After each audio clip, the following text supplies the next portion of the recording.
नमस्कार दोस्तों, स्वागत है आप सभी का आज के सुंदर और भावपूर्ण जलचित्र में। चलिए मिलकर करते हैं एक नए दृश्य अनुभव की शुरुआत। आज हमारे साथ है मिस्टर साहिल, जो हमें ले जा रहे हैं भारत के हृदय में बसे एक सुंदर से गांव मालेगांव। ये गांव सतपुड़ा की हरी भरी वादियों में बसा हुआ है और सूर्यपुत्री मां ताप्ती के उद्गम स्थल से मात्र कुछ ही किलोमीटर की दूरी पर स्थित है। प्रकृति की गोद में बसा ये छोटा सा गांव अपने सौंदर्य, शांति और सरल जीवन शैली के लिए प्रसिद्ध है।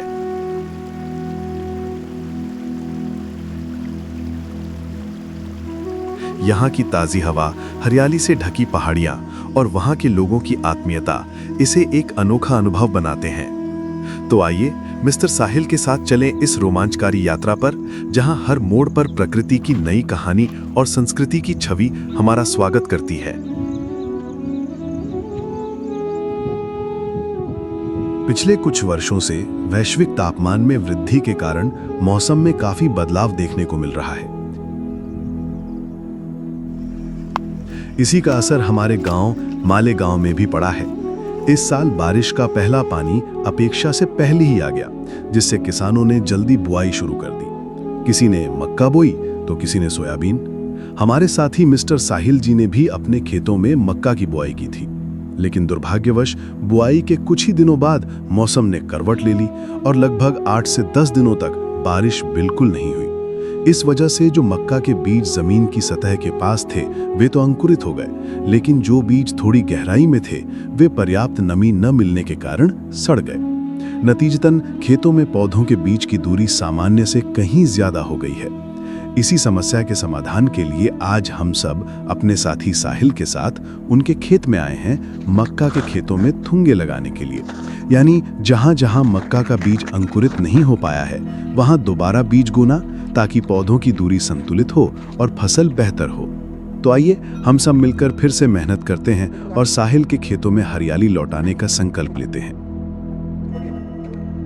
खेतों में बोनी का काम शुरू होते ही साहिल और उनकी पूजनिया माता जी दोनों थोड़ी देर बाद ही वहां पहुंच गए। ये काम माता जी और साहिल पूरे मन से कर रहे हैं। वे धीरे धीरे खेत की तराई में आगे बढ़ते जा रहे हैं। जहां कहीं भी खाली जगह दिखती है वहां वे एक एक करके मक्के के दानों को बड़े प्यार से रोप रहे हैं। जैसे जैसे सूरज धीरे धीरे सिर पर चढ़ने लगा है, वैसे ही ये माँ और बेटा अपने काम में डूबे हुए खेत में आगे बढ़ते जा रहे हैं। माताजी के हाथों में बड़ी फुर्ती है, उन्हें सालों साल का अनुभव है और वे कुछ ऐसी तरकीबें भी जानती हैं जिनसे ये काम बहुत जल्दी हो जाता है। उनकी हर गति में कुशलता झलकती है।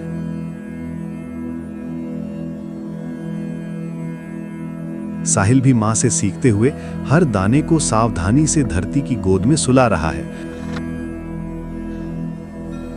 दोनों के बीच मौन समझौता सा है। मां का अनुभव और बेटे का उत्साह मिलकर खेत को नई जान दे रहे हैं।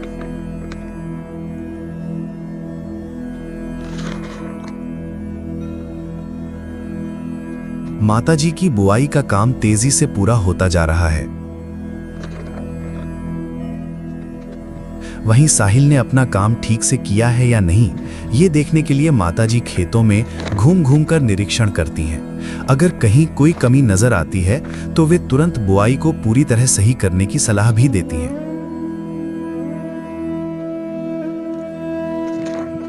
उनका अनुभव और मेहनत खेतों में जैसे जान फूंक देता है।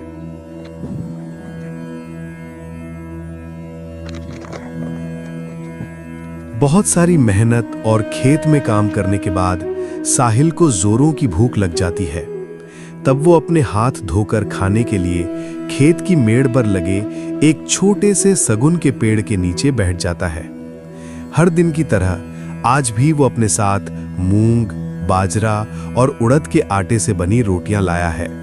ये रोटियां न सिर्फ पोषक तत्वों से भरपूर होती हैं, बल्कि पचने में भी बेहद आसान होती हैं। साथ में रखी हुई तीखी मिर्च की ठेसी यानी चटनी तो स्वाद में 4 चांद लगा देती है। सिर्फ यही नहीं, उसके थैले में एक प्याज और गोबर के उपलों पर भुनी हुई कुछ फलियां भी हैं। ये देसी व्यंजन साहिल के शरीर को फिर से ऊर्जा से भर देते हैं, जिससे वो खेत में दोबारा लगन से काम कर सके।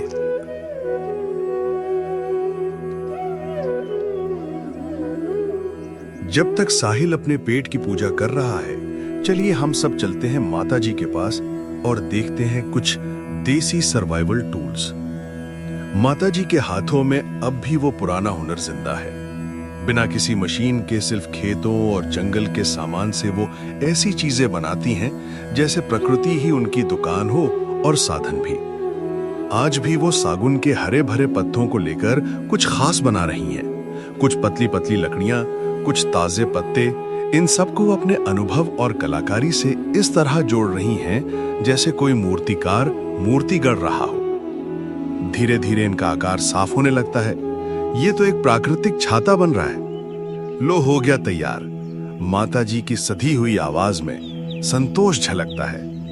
बारिश से बचाने वाला ये छाता न सिर्फ काम का है, बल्कि देखिए तो सही, माता जी पर कितना प्यारा भी लग रहा है। लगता है जैसे जंगल की रानी खुद अपने हाथों से तैयार किए गए ताज के साथ शान से बैठी है।